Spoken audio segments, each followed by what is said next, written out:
مرحبا بكم أعزائنا المتابعين في قناة رؤي، حيث نصنع من الكلمة موقفا، ومن الموقف رسالة، ومن الرسالة صرخة حب للوطن وأبطاله. نحن اليوم أمام لحظة رياضية استثنائية، لحظة تختبر ليس فقط قوة أقدام نجومنا على المستطيل الأخضر، بل قوة قلوبنا نحن الجماهير المغربية والعربية التي تؤمن أن الحب والوفاء هما الذهب الحقيقي. صحيفة ليكيب الفرنسية أطلقت تصويتا جماهيريا لاختيار المتوجين بجوائز الكرة الذهبية 2025 في مختلف الفئات، ورغم أن هذا التصويت لا يحدد النتيجة الرسمية، فإنه تحول إلى ساحة مفتوحة لقياس حرارة الجماهير ووفائها. تابعونا بعد هذا الفاصل.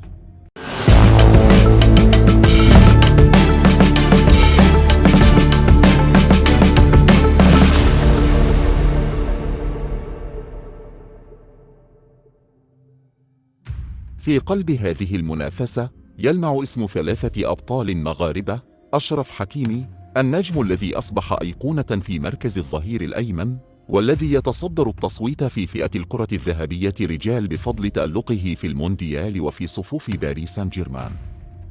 ياسين بونو، الأسد الذي جعل شباك المغرب والأندية التي لعب لها حصنا منيعا، ويقود التصويت في فئة تروفي ياشين أفضل حارس في العالم.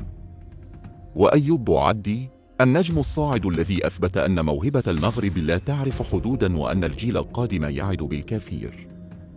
هذا التصويت الجماهيري ليس مجرد أرقام أو مراكز، بل هو مرآة صادقة لمدى عشق الجماهير لأبطالها. قد يقول البعض إن الفوز الرسمي يحسمه مئات صحفي دولي، وإن التصويت الجماهيري مجرد مؤشر للشعبية، ولكن الحقيقة أن المؤشر في حد ذاته هو المعركة التي نخوضها الآن. عندما نرى أسماء مغربية تتصدر قوائم التصويت العالمية، فإننا نرسل رسالة للعالم: هذا هو المغرب، هذه هي مواهبه، وهذه هي جماهيره التي لا تخذل أبطالها.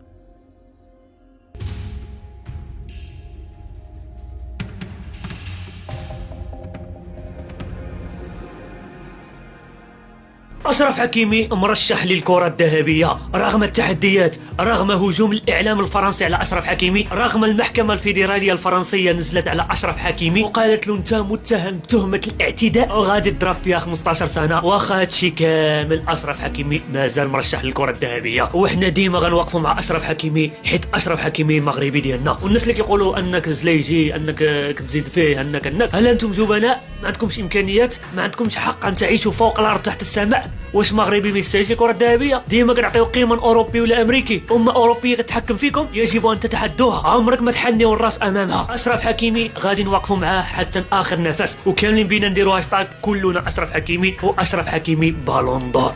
غتدخلوا راه اليوم بدات لا سيليكسيون ديال البالون دور، وحنا ان شاء الله راه غنصوتوا لحكيمي.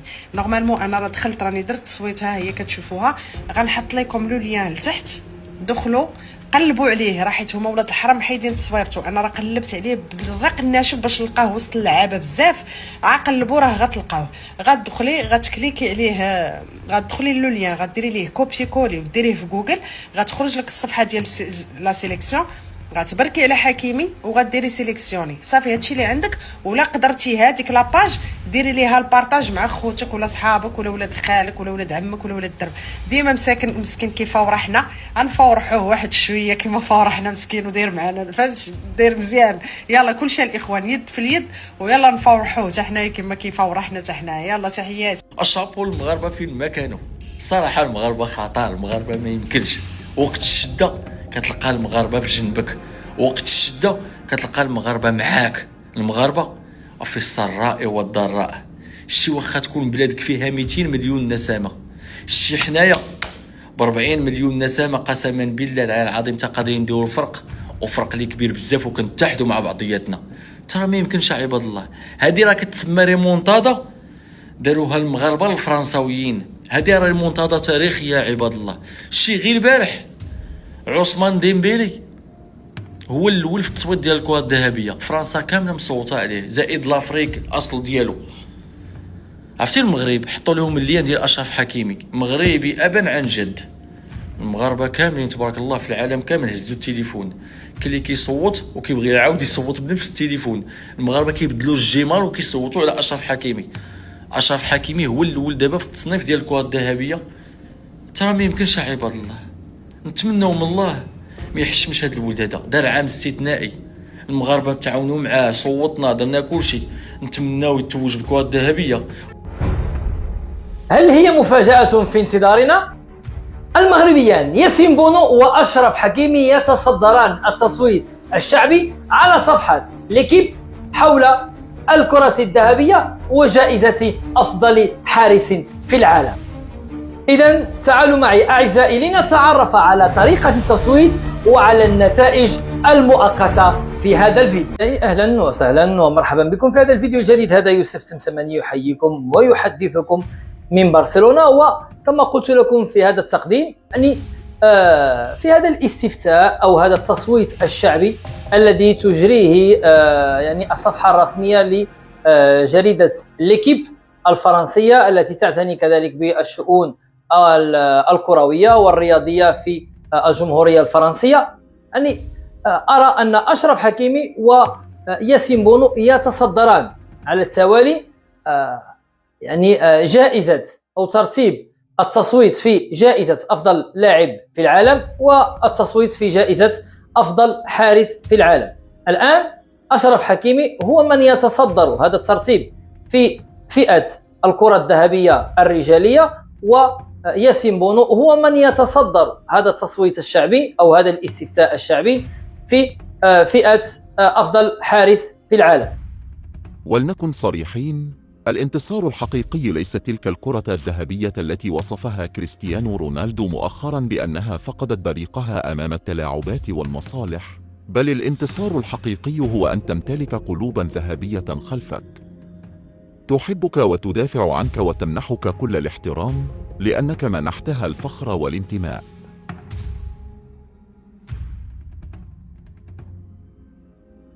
حتى لو ما فاز أشرف حكيمي في الكرة الذهبية يظل بنظري أنا وبنظر العرب الخليجيين كابتن إكرامي هو البطل. كابتن محمد هو البطل صاحب الكرة الذهبية بأرقامه وإنجازاته، هو البطل أشرف حكيمي، رغم طبعا عداوة بعض الأسماء له من قبل الجهات سواء الصحف الرسمية أو بعض الأخبار. في عنصرية موجودة في البلندور، أقول لك بكل صراحة، معروف. ما يبغون يعطون لاعب عربي هذه الجائزة. ليش؟ لأن في ارتباط عنصري ومسيس بشكل كبير. هي جائزة البلندور اللي هي أفضل لاعب في العالم. لكن أنا أقول لأشرف حكيمي، يعني أنا أقول له أنت وصلت لمرحلة نحن نشوفك فيها ما تقل عن كريستيانو رونالدو بالنسبة لنا، ما تقل عن ميسي بالنسبة لنا. نتمنى استمرارك وأنك تخدم وطنك والمغرب في الاستحقاقات القادمة، بالإضافة إلى استمرارك على هذا المستوى. وأوصي على والدته. ارتباطه اللاعب هذا مرتبط بشكل كبير مع والدته ومع أسرته، لذلك نحن شفنا هذا التوفيق اللي إياه من رب العالمين إن شاء الله، ومن دعاء الوالدين. وإن شاء الله إذا فاز بنحتفل، وإذا ما فاز، لأن هذه الجائزة جائزة مسيسة وعنصرية لرؤساء الصحف الرياضية اللي في الغرب، ما يختارون اللاعب العربي دائما ويختارون اللعيبه اللي لهم اجندات معاهم بالضبط. انا ما راح ادش في تفاصيل البلندور، لكن اقول لك اياها الامور واضحه. بالنسبه لي انا اشرف حكيمي اكبر من البلندور ان شاء الله. نشوف الصوره الثانيه مشاهدينا الكرام. للمره الثالثه تم ترشيح طبعا الحارس الاسطوري بونو، ويجي واحد يقول لك لا بونو مش افضل حارس عربي او افريقي. لا والله، هاي ثالث مره يدخل من منافسات الترشيح من ضمن أفضل حراس العالم. بونو قيمة فنية كبيرة، انطلق مع الوداد، أتى من كندا، وفي رادس أمام فريق الترجي غادر فريق الوداد إلى أوروبا، وانطلقت طبعا من أوروبا إلى فريق الهلال السعودي، تألق في كأس العالم. أفضل حارس في العالم حاليا، أفضل حارس في العالم. واسأل جمهور الهلال عن هذا الحارس اللي ما كمل سنتين عندهم. شوف الحب اليوم اللي يرتبط بين جمهور الهلال وبونو، كأنه لاعب سعودي. نحن لا نصوت من أجل صورة على منصة أو كلمة في حفل رسمي، نحن نصوت لأننا نعرف أن هؤلاء اللاعبين حملوا راية المغرب في المحافل الكبرى، وأثبتوا للعالم أن النجوم الحقيقية لا تلمع بالجوائز، بل تلمع بالوفاء والروح القتالية وحب الوطن. إن دعم أشرف حكيمي وياسين بونو وأيوب بوعدي في هذا التصويت واجب جماهيري ورسالة وفاء.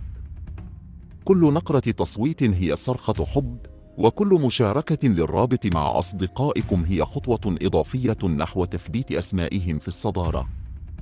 وكل ثانية نقضيها في نشر الحملة على مواقع التواصل هي دليل على أن الجماهير المغربية لا تتخلى عن أبطالها مهما كانت الظروف.